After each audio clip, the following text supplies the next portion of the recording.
रामकृष्ण हरी मंडळी, कशा आहात? मजेत ना? अशाच मजेत, आनंदित, उत्साहित राहा. तर वैकुंठ चतुर्दशी हा सण म्हणजे देवांच्या विश्रांतीचा काळ संपून पुन्हा एकदा शुभ कार्याची सुरुवात असते.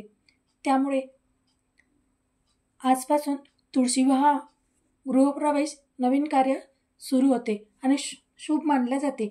भगवान श्री विष्णू या काळात चतुर्मासात 4 महिन्याच्या चतुर्मासानंतर विश्रांतीचा काळ संपून हरिहर भेट म्हणजे महादेवांच्या भेटीसाठी जातात. वैकुंठ चतुर्दशीच्या दिवशी ज्या दिवशी उपवास असतो त्या दिवशी संध्याकाळी 11:30 वाजता भगवान श्री विष्णू आणि महादेवांच्या पिंडीवर अभिषेक केला जाते. भगवान शिवांच्या चतुर्मास संपल्यानंतर भगवान श्री विष्णूवर नेहमी अभिषेक करा, दुधाचा, पाण्याचा, आणि भगवान श्री विष्णू वासुदेवाय नमः असा मंत्र जपा. 3 तारखेला रात्री भगवान शिवावर जलाचा अभिषेक करायचा आहे. तसेच भगवान श्री विष्णूचा सुद्धा अभिषेक करायचा आहे. एक पाट टाकून त्यावर आसन ठेवून थोडेसे तांदूळाचे दाणे ठेवून त्यावर शिवपिंड आणि भगवान श्री विष्णूची मूर्ती ठेवायची आहे. आणि महादेवावर मंजुळा वाहताना 3 मंजुळा असा संध्याकाळी 11:30 वाजता महादेवाच्या पिंडीवर मंजुळा वाहायच्या आहे.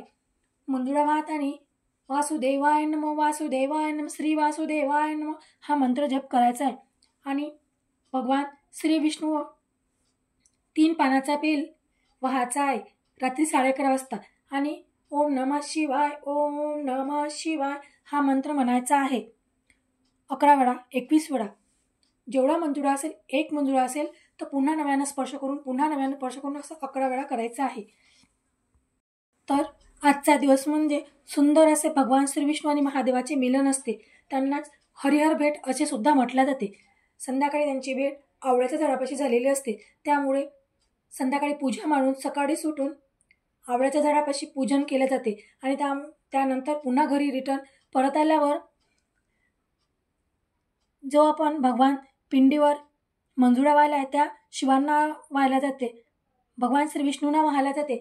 आणि भगवान श्री विष्णूच्या बेल पुन्हा महादेवाच्या पिंडीवर वाहिला जाते. तुम्हाला समजलं असेल मी काय म्हटलं ते. हरी हा शब्द भगवान विष्णूसाठी वापरला जातो. हर म्हणजे जो पाप, दुःख, अज्ञान दूर करतो तो हरी. भगवान श्री विष्णूंना पाप हरून टाकणारा म्हणून हरी म्हटले जाते. हरी हे नाव भक्ती, करुणा आणि संरक्षण दर्शवते. हरिनाम जपा, जय हरी विठ्ठल येथे भगवान विष्णू आणि विठ्ठल यांचा उल्लेख आहे. तसेच हर हर महादेव, जय शिवशंकर असे भगवान शिवांना म्हटले जाते. शिवांना हर म्हटले जाते. तो संहारण करता असतो, मुक्ती देणारा असतो. हरी म्हणजे पाप आणि अज्ञान दूर करणारा भगवान श्री विष्णू. तसेच हर म्हणजे संहार करणारा शिव, भगवान महादेव. हरिहर भेट या नावातच त्या दोघांचे महत्त्व आहे. हरी आणि हर हे दोघेही आपल्या जीवनातील अंधकार दूर करणारे आणि एक जपतो तर दुसरा मुक्ती देतो. दोन्ही नामामध्ये भक्तीचा सुगम आहे. तुम्हाला हरी हा भगवान पालन करता, करुणामय आणि जगाला सांभाळणारा देव आहे. तर हर हा मनाला शांतता आणि जीवनाला स्थैर्य देते. हरी आणि हर हे दोघांही एकमेकांना शिवाय अपूर्ण आहे. मग एक पालन करतो तर दुसरा मुक्ती देतो. म्हणून आजचे हे सुंदर दिवस असते हरिहर भेट.